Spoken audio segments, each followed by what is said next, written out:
तो आइए आवाज़ डेटा पर नज़र डालते हैं क्योंकि हमें अच्छे पहलुओं को देखना है। हमें बुरे पहलुओं और बीच की सभी चीज़ों पर ध्यान देना होगा ताकि एक सही विश्लेषण किया जा सके। और आपको मुख्यधारा के मीडिया के साथ हमेशा आशावादी तर्क मिलते हैं, हालाँकि यह थोड़ा बदल रहा है। क्रिस और मैंने इस बारे में कल बात की थी। लेकिन एक और दरार है जिस पर हमें ध्यान देना चाहिए और वह है आवास बाजार, जो वास्तव में कीमतों में गिरावट नहीं देख रहा है।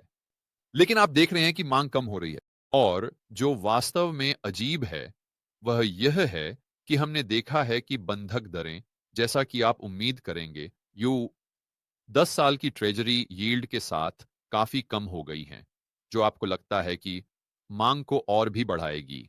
हम इसके बिल्कुल विपरीत देख रहे हैं। तो चलिए इस लेख पर चलते हैं, सीएनबीसी के एक और लेख पर, और देखते हैं कि क्या हो रहा है। अब ये सिर्फ पिछले कुछ हफ्तों की बात है, तो बहुत ही छोटे समय के लिए। इसका मतलब ये नहीं है कि ये एक प्रवृत्ति है जो साल के बाकी हिस्से में जारी रहेगी, लेकिन यह कुछ ऐसा है जिस पर हमें यहाँ ध्यान देना चाहिए। और वास्तव में मैं जिज्ञासु हूं। आइए 30 साल की बंधक दरों का एक चार्ट देखें। मैंने इसे कुछ समय से नहीं देखा है और स्पष्ट रूप से यह उस विषय से संबंधित है जिसके बारे में हम बात करने जा रहे हैं। तो ये 30 साल की है और बस मेरा मतलब है, इसे देखिए। फरवरी 1 फरवरी को हम लगभग 6.8 और 6.E यूज के आसपास थे और ये वर्तमान में हम 659 पर आ गए हैं। देखिए, इससे वापस सबको इन्होंने प्रोत्साहन मिलना चाहिए। हालांकि चलिए देखते हैं कि वास्तव में क्या हो रहा है। जब हम सीएनबीसी पे जाते हैं तो यहाँ शीर्षक है, बंधक दरें मध्य दिसंबर के बाद से सबसे निचले स्तर पर गिर गई हैं हाल ही में, लेकिन मांग अभी भी कम है। मुख्य चर्चा के बिंदु, 30 साल की निश्चित दर के लिए औसत अनुबंध ब्याज दर, जो पुष्टि या मानक ऋण संतुलन के साथ है, 6% तक घट गई है। 688%, वो 693% से। तो हमने नर्ड वॉलेट पे थोड़ा और बढ़ोतरी देखी। वे शायद सभी 30 साल की निश्चित दरों को मिला रहे हैं, जबकि यहां वे एक विशेष हिस्से पर ध्यान केंद्रित कर रहे हैं, घर के आवरण को पुनर्वित्त करने के लिए आवेदन, जो कि जनवरी के अधिकांश समय में तेजी से बढ़ने के बाद यह सप्ताह के लिए 4% गिर गया। घर खरीदने के लिए बंधक के लिए आवेदन इस सप्ताह स्थिर रहे और पिछले साल के इसी सप्ताह की तुलना में 3% अधिक हैं एक साल पहले।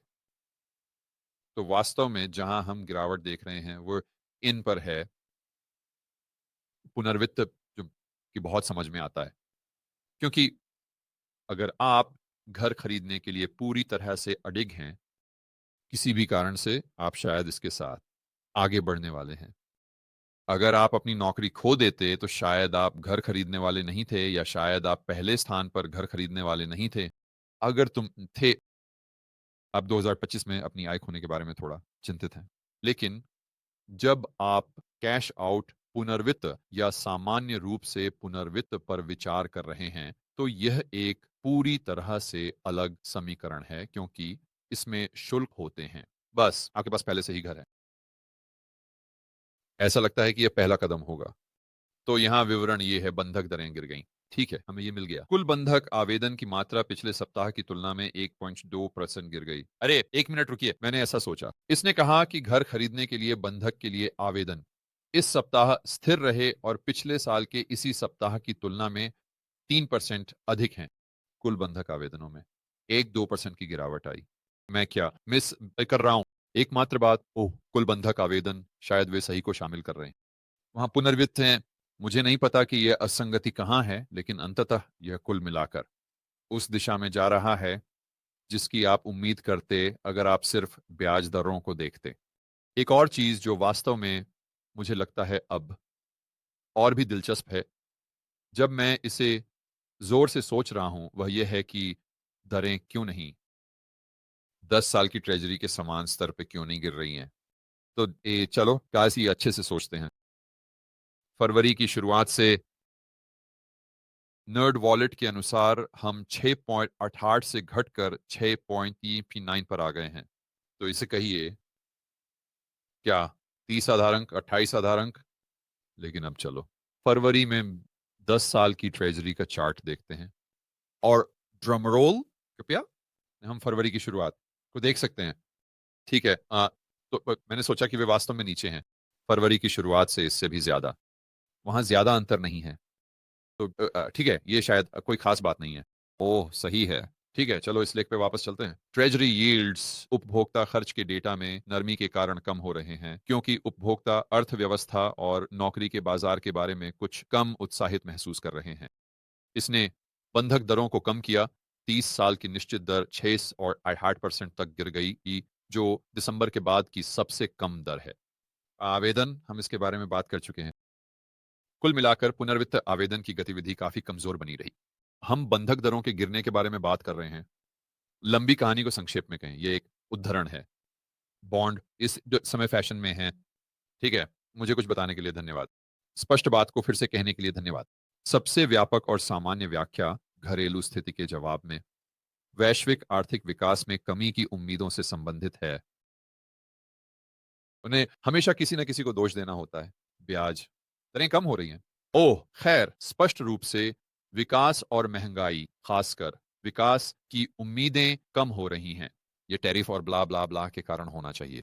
देखो, मैं आर्थिक नीति के रूप में टैरिफ का बड़ा प्रशंसक नहीं हूं, लेकिन तुम उन्हें दोष नहीं दे सकते। उन्होंने अभी तक टैरिफ लागू भी नहीं किए हैं। आप वास्तव में 10 साल की ट्रेजरी यील्ड के लिए उन्हें पूरी तरह से दोष नहीं दे सकते, जो 4.8 से 4.40 तक गिर गई। मतलब आओ यार, आप जानते हैं यह लगभग उस बिंदु पर पहुंच रहा है जहां यह अस्थिर खाद्य और ऊर्जा की तरह है। तुम मेरे वीडियो देखते हो, आप जानते हैं कि उन्हें यह सब कुछ में शामिल करना होता है, अस्थिर खाद्य और ऊर्जा को छोड़कर। जब भी वे महंगाई के बारे में बात कर रहे होते हैं तो ऐसा लगता है कि टैरिफ और लागत कटौती के प्रयास यही नया तरह का डरावना है।